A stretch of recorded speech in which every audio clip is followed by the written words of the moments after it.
Once again, this is Richard Taylor, author of Brushes with Death, autobiographic novel.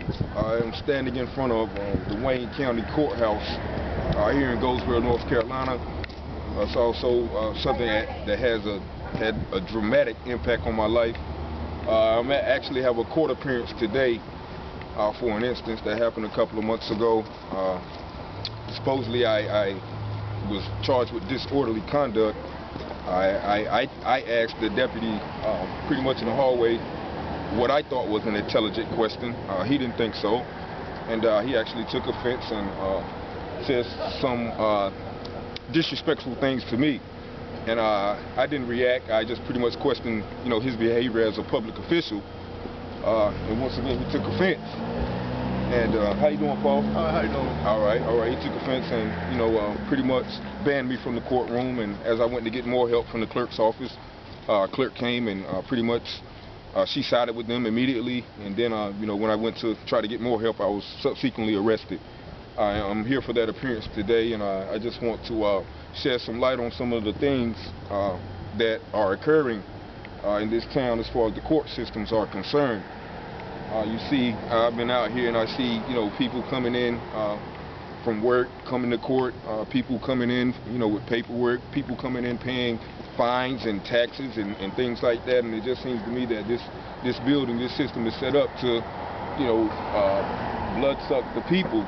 You have working people who are coming, paying taxes, daily on their property, their vehicles, but you also have them coming, for offenses, driving offenses, the smallest offenses that they're pretty much rounding people up. And I know I heard one stat from around here that this court system makes $1 million a month just off misdemeanor offenses alone. Now, I don't know if that's true or how true that is, but I think the figure is probably much higher, considering some of the things that I've seen occur in some of the, just the overall persecution of, it seems like, the people. It seems like everywhere you turn, someone's getting stopped, someone's being, interrogated or searched and things like that. And it's pretty much gives me the resemblance of sort of a police state, in my opinion.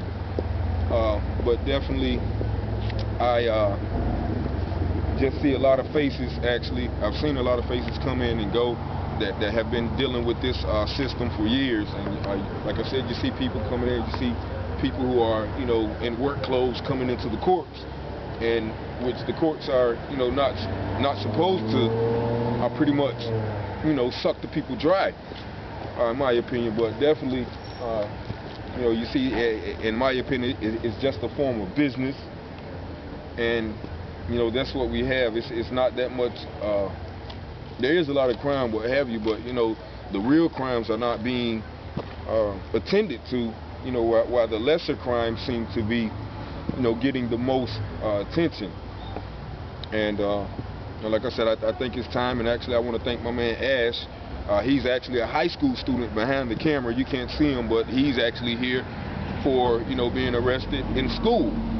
And actually, he told me about that he was in the alternative school, which is basically, for all intents and purposes, a preparation for. How you doing, Red? Oh, I ain't doing nothing. How you, man? I'm doing fine. Okay, just doing a little documentary, man. Okay, just about the court system. How you feel about the election? Obama, baby. Obama. Yeah, but definitely that's one of my good time, my old friends. But it just seems that these systems right here are just set up, for particularly monetary purposes. We definitely, like I said, I'm looking at faces right now that I've seen be coming back and forth to this court system for years and years.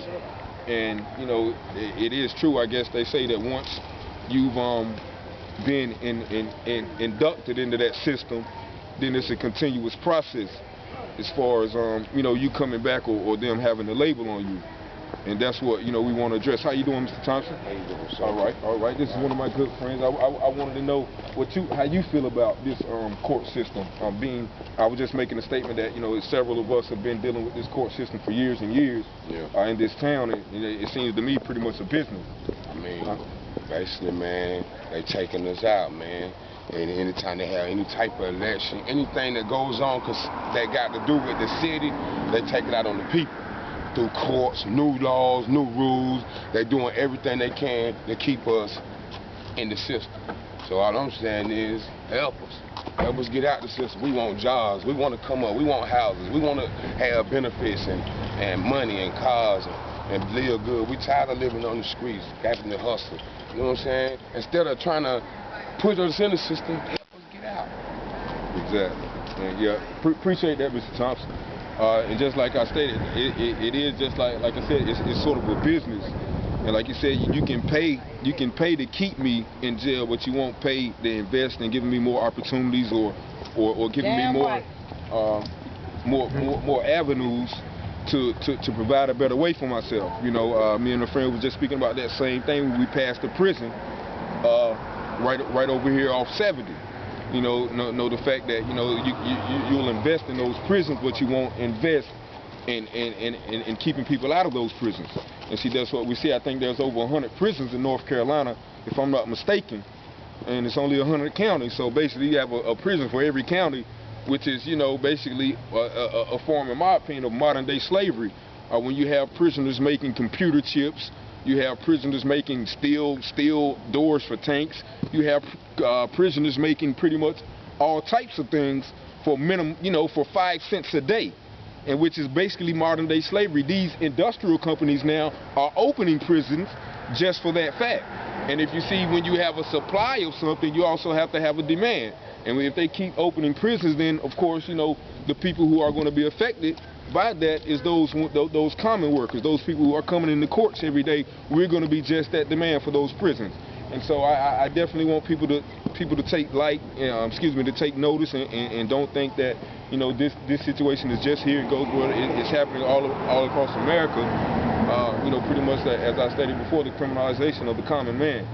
And like I said, I'm watching everyday people coming into this courthouse, just with their heads down, are pretty much tired of it. You know what I'm saying? I've spoken to several people, so I just want to take the time to shed this light on these situations. Once again, my name is Richard Taylor, the author of Brushes with Death.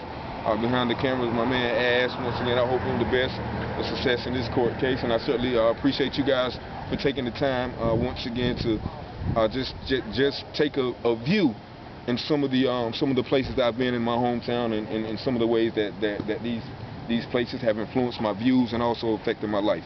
Thanks once again. www.brusheswithdeath.org.